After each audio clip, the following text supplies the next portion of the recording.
Online कक्षा में आप सभी का स्वागत है। आज हम पाठ 3 कक्षा 10 विषय विज्ञान पाठ 3 आनुवंशिकता 11/8/2020 इसके बारे में हम पढ़ेंगे। सबसे पहले हमें यह समझना आवश्यक है कि आनुवंशिकता क्या है। आनुवंशिकता विज्ञान में अलग अलग भाग हैं। जैसे विज्ञान में भौतिक विज्ञान पढ़ते हैं, रसायन विज्ञान पढ़ते हैं, जीव विज्ञान पढ़ते हैं, वनस्पति विज्ञान पढ़ते हैं। ऐसे ही एक विज्ञान है जिसको हम कहते हैं आनुवंशिकी विज्ञान। अंग्रेजी में इसको कहते हैं जेनेटिक्स। अब देखिए आप कि ये जेनेटिक्स क्या होता है, इसके बारे में है विज्ञान की वह शाखा जिसमें सजीवों के लक्षणों की आनुवंशिकी एवं विभिन्नता का अध्ययन किया जाता है। अर्थात क्या कहा मैंने कि विज्ञान की वह शाखा जिसमें किसी सजीव की लक्षणों और विभिन्नताओं का अध्ययन किया जाता है, इसे आनुवंशिकी कहते हैं। यानी आनुवंशिकी में जो जीव हैं, जितने भी जीव हैं, सजीव हैं, उन सजीवों के लक्षणों की और विभिन्नताओं का अध्ययन किया जाता है। इसे हम आनुवंशिकी कहते हैं। इसी प्रकार जेनेटिक्स, अंग्रेजी शब्द आनुवंशिकता का है जेनेटिक्स। जेनेटिक्स का अर्थ होता है आनुवंशिकता। तो इस शब्द की उत्पत्ति, जेनेटिक्स शब्द की उत्पत्ति यानी सर्वप्रथम प्रयोग बैटसन, ये वैज्ञानिक का नाम है, 1905 में बैटसन ने इस शब्द की उत्पत्ति का सर्वप्रथम ग्रीक भाषा के शब्द जीन से इसका उपयोग किया, जीन से हुई। अर्थात कहने का मतलब है जेनेटिक्स शब्द का प्रयोग सर्वप्रथम बैटसन 1905 में इसका उपयोग किया। शब्द की उत्पत्ति ये ग्रीक भाषा से है और इस शब्द किससे हुई? जीन से हुई, है ना। भाषा के शब्द जीन से जेनेटिक्स शब्द की उत्पत्ति हुई है। आगे देखिए आनुवंशिकी लक्षण क्या है। सजीवों में जो जनन होता है, हमने दूसरे पाठ में मैंने आपको पढ़ाया था कि जनन, सजीवों में जनन, ठीक है ना, सजीवों में जनन, लैंगिक जनन।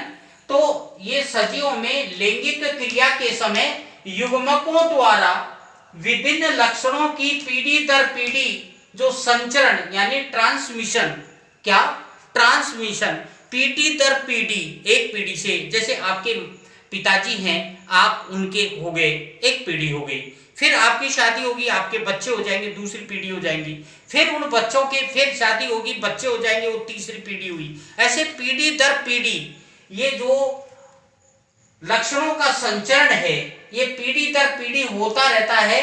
ये इसको हम कहते हैं आनुवंशिक लक्षण। यानी जो पीढ़ी दर पीढ़ी, एक पीढ़ी से दूसरी पीढ़ी में, दूसरी से तीसरी पीढ़ी में, तीसरी से चौथी पीढ़ी के अंदर ये आनुवंशिक लक्षण वंशागत होते हैं। आगे है वंशागति। ये वंशागति क्या है?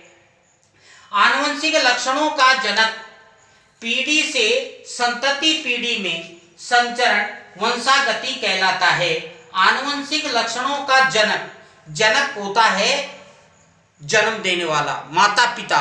यानी माता पिता से लक्षण किस में आते हैं? संतान में आते हैं। तो संतान को क्या कहते हैं? संतति। और जनक को कहते हैं माता पिता। तो माता पिता से संतान के अंदर जो लक्षण ट्रांसमिशन होते हैं, संचरण होते हैं, इसको हम कहते हैं वंशागति। यानी आनुवंशिक लक्षणों का जनक पीढ़ी से संतति पीढ़ी में संचरण वंशागति कहलाता है।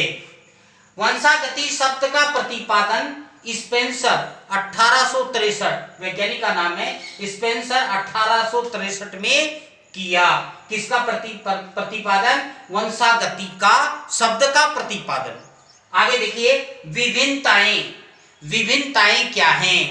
कभी आपने देखा होगा कि जैसे माता पिता गोरे हैं, संतान, माता थोड़ी सांवले रंग की है, पिता गोरे हैं। अब क्या है कि संतान कई बार काली भी हो जाती है, गोरी भी हो जाती है, कई बार बीच की भी हो जाती है। तो ये जो रंग है ये आनुवंशिक लक्षणों में जीन के कारण होता है, यानी जीन की विभिन्नता के कारण होता है। देखिए लैंगिक जनन के दौरान ये जो जीन विनिमय होता है, जीन पुरुष के जीन और माता के जीन आपस में जब मिलते हैं तो उनमें जीन विनिमय होता है। कैसे होता है आगे हम बताएंगे आपको। तो दौरान जीन विनिमय होने के कारण एक ही जाति के सजीवों के मध्य परस्पर विभिन्नताएं पाई जाती हैं, यानी ये विभिन्नताएं हैं आनुवंशिक लक्षणों की, ये जीन विनिमय के कारण होती हैं। हमें ये समझना है। अब जीन विनिमय कैसे होता है ये हम आपको आगे बताएंगे। देखिए आप आनुवंशिकी यानी जेनेटिक्स शब्द का प्रतिपादन है ये मेंडल ने किया। पूरा नाम क्या है इसका? पूरा नाम है इसका ग्रेगर जॉन मेंडल।